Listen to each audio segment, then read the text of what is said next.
சென்னையில் நேற்று இரவு கொட்டி தீர்த்த கனமழையால் பல்வேறு இடங்களில் தண்ணீர் குளம் போல் தேங்கியது. தாழ்வான பகுதிகளில் உள்ள நீரை வெளியேற்றும் பணியில் மாநகராட்சி ஊழியர்கள் விடிய விடிய ஈடுபட்டனர்.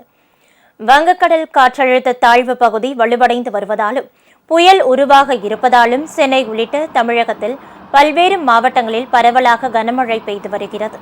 சென்னையில் நேற்று விட்டுவிட்டு கனமழை கொட்டியதால் கிண்டி, ஆழ்வார்பேட்டை, தேனாம்பேட்டை, அண்ணாநகர் உள்ளிட்ட பல்வேறு இடங்களில் சாலைகளில் தண்ணீர் வெள்ளம் போல் பெருக்கெடுத்து ஓடியது.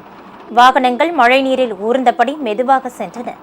திருவல்லிக்கேணி ஐஸ் ஹவுஸ் பகுதியில் மழைநீர் கரை புரண்டு ஓடியது. ஆர்கே சாலை, தியாகராய நகர், அசோக் நகர், மாம்பலம் உள்ளிட்ட இடங்களிலும் தண்ணீர் முழங்கால் அளவு தேங்கி நின்றதால் பொதுமக்கள் சிரமத்திற்கு ஆளாகினர். தேங்கியிருந்த மழைநீரை மாநகராட்சி ஊழியர்கள் மோட்டார் மூலம் வெளியேற்றும் பணியில் விடிய விடிய ஈடுபட்டனர். இதனால் தற்போது நிலைமை சீராகி இருக்கிறது. தேனாம்பேட்டை விஜயராகவா சாலையில் தாழ்வான பகுதிகளில் தண்ணீர் தேங்கியுள்ளதை மாநகராட்சி மேயர் பிரியா நேரில் ஆய்வு செய்தார். அப்போது கடந்த காலங்களைப் போல் தண்ணீர் தேங்காமல் விரைவாக வடிவதாக கூறினார். இப்போ மேனுவல்ஸ் ஓப்பன் பண்ணி பார்த்தப்ப கூட எல்லா இடத்துலையுமே ஃப்ளோ நல்லா தான் இருக்குது. எந்த இடத்துலையும் தண்ணி தேங்கி அப்படியே நிற்கலை. தண்ணி ஒரே பகுதியில் தேங்கி நிற்குது அப்படின்றதுனா தான் நம்ம ஏதோ ஒரு ஃபால்ட் இருக்குது அப்படின்றத நம்ம ஆராய வேண்டிய சூழல் ஏற்படும். சென்னை மாநகராட்சி பொறுத்த வரைக்கும் இப்போ நைட்டு பணியாளர்கள் மட்டுமே 16,000 பணியாளர்கள் ஈடுபட்டு பணியில் இப்போது களத்தில் ஆய்வு மேற்கொண்டு வருகிறார்கள்.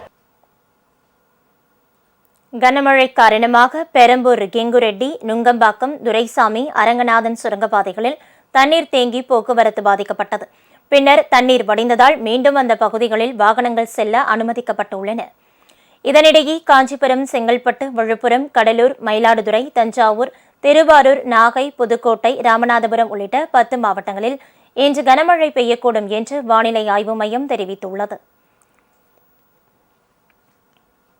உங்கள் ராஜ் நியூஸ் தொலைக்காட்சியில் திங்கள் முதல் வெள்ளி வரை தினந்தோறும் பிற்பகல் 2 மணிக்கு உங்கள் பகுதியில் உள்ள குறைகளை நேரலையில் தெரிவிக்கும் புகார் பெட்டி நிகழ்ச்சி. பங்கு பெறுங்கள், பயனடையுங்கள், காணத் தவறாதீர்கள்.